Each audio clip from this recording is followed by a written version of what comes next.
महाराज, कौशल्या और सुमित्रा से अधिक तुम्हें प्यार करते हैं। एक्ट्रेस के पति ने साली के साथ रखा खुलेआम अफेयर, अकेले तड़पकर हुई थी मौत। दर्दनाक कहानी आपको रुला देगी।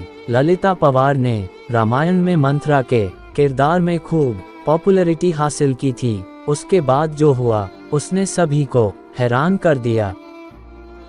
दोस्तों, स्वागत है आपका क्राइम की एक न्यू दिल दहला देने वाली स्टोरी में, जिसे सुनकर आपके होश उड़ जाएंगे। इस दिवंगत अदाकारा की प्रोफेशनल लाइफ के बारे में तो हर कोई जानता है, लेकिन उनकी पर्सनल लाइफ कितनी दर्द भरी थी ये बहुत कम लोग ही जानते हैं। कुछ कलाकार अपने किरदारों में इस कदर जान फूंक देते हैं कि वे हमारे जेहन में हमेशा के लिए बस जाते हैं, इतना कि दर्शक उस किरदार को निभाने वाले व्यक्ति को भी आंकना शुरू कर देते हैं।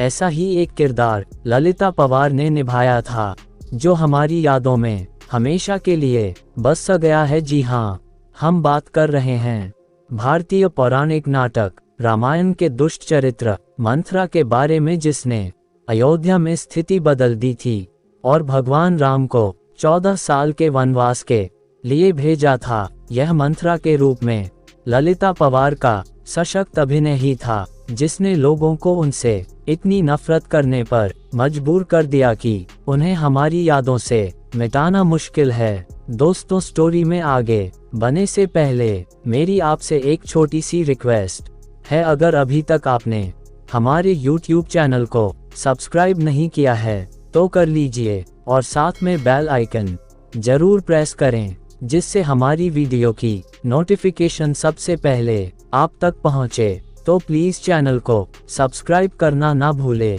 चलिए स्टोरी में आगे बढ़ते हैं।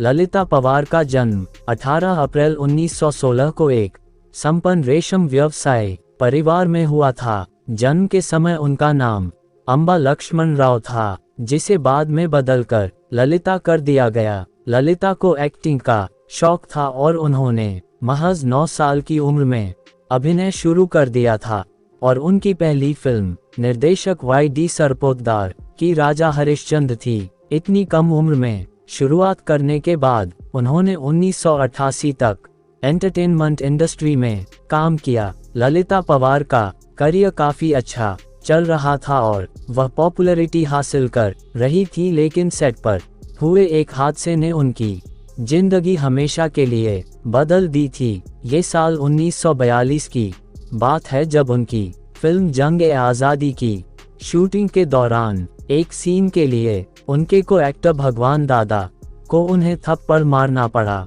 और उन्होंने ललिता को इतनी जोर से थप्पड़ मार दिया था कि उनके कान से खून बहने लगा था और उनकी आंख के पास की नस फट गई थी। उन्हें तुरंत अस्पताल ले जाया गया, लेकिन गलत इलाज के कारण उनका मामला बिगड़ गया और उनके शरीर का दाहिना हिस्सा कुछ सालों के लिए लकवाग्रस्त हो गया। वह लगभग 3 वर्षों तक इलाज कराती रही थी। इस वजह से उनके करियर पर काफी असर पड़ा था। बातचीत में दिवंगत एक्ट्रेस ने कहा था, जंग-ए-आज़ादी की शूटिंग के दौरान एक दुर्भाग्यपूर्ण घटना के कारण एक लीड एक्ट्रेस के रूप में मेरा करियर अचानक खत्म हो गया था। सीन के मुताबिक मास्टर भगवान को मेरे चेहरे पर एक थप्पड़ मारना था और जब उन्होंने ऐसा किया तो यह इतना जोरदार था कि मेरे चेहरे पर लकवा हो गया था। मेरी बाईं आंख हमेशा के लिए डैमेज हो गई थी। दुर्घटना और ट्रीटमेंट के बाद उन्हें कैरेक्टर रोल्स ऑफर होने लगे थे। वहीं ललिता ने भई हार मानने की बजाय उन्हें मिले हर मौके का फायदा उठाया और जोरदार वापसी करते हुए कई फिल्मों में सहायक किरदार के रूप में काम किया। इस फेज के दौरान उन्हें एक क्रूर सास के कई रोल मिले, जिससे उनकी एक खलनायक छवि बन गई। फिर उन्हें नेगेटिव रोल मिलने लगी, जिसके कारण उन्हें रामानंद सागर की रामायण में मंथरा की भूमिका मिली। पकड़ बनाए रखी थी। हालांकि उनकी पर्सनल लाइफ उनके हाथों से फिसलने लगी था। करियर में सफलता की सीढ़ियां चढ़ने के बावजूद उन्हें निजी जीवन में किसी और से नहीं बल्कि अपनी छोटी बहन से धोखा मिला था। ये 1930 के दशक के मध्य की बात है, जब ललिता पवार ने फिल्म निर्माता गणपतराव पवार से शादी कर ली थी। उनके बीच सब कुछ ठीक चल रहा था और उन्होंने उनकी फिल्मों में काम भी किया था। हालांकि बाद में ललिता को अपने पति के एक्स्ट्रा मैरिटल अफेयर के बारे में पता चला था। ललिता के पति का उनकी छोटी बहन के साथ अफेयर चल रहा था, जिसके चलते उन्हें अपनी शादीशुदा जिंदगी खत्म करनी पड़ी। ललिता ने बाद में एक अन्य फिल्म निर्माता राजकुमार गुप्ता से शादी कर ली और उनका एक बच्चा भी है, जिसका नाम जय पवार है, जो एक फिल्म निर्माता है। 1998 में एक पत्रकार को दिए इंटरव्यू में उन्होंने अपनी दूसरी शादी के बारे में बात करते हुए कहा था, हम छुट्टियां मनाने दिल्ली आगरा गए थे। मेरे पति हमेशा से एक रोमांटिक इंसान रहे हैं, यहाँ तक कि समय बीतने और हमारे साथ रहने से भी उनमें कोई बदलाव नहीं आया था। ललिता की मुश्किलें यहीं खत्म नहीं हुई थी। दूसरी शादी के बाद ललिता को पता चला कि उन्हें मुंह का कैंसर हो गया है और वह पुणे चली गईं। दिग्गज अभिनेत्री ने तब ये मानना शुरू कर दिया था कि उन्हें उनके द्वारा निभाए गए नेगेटिव किरदारों की वजह से बददुआ मिली थी और उन्हें कैंसर हो गया था। 24 फरवरी 1998 को ललिता ने पुणे स्थित अपने बंगले में अंतिम सांस ली थी। उस वक्त वह बिल्कुल अकेली थी, क्योंकि उनका परिवार उनके साथ नहीं था।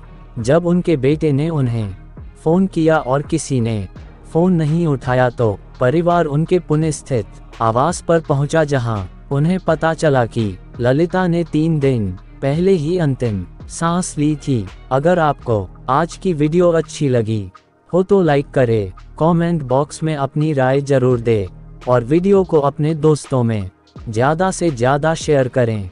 मैं मिलता हूँ आपको न्यू क्राइम स्टोरी के साथ। तब तक अपना ख्याल रखें, सतर्क रहें, सावधान रहें। जय हिंद, जय भारत।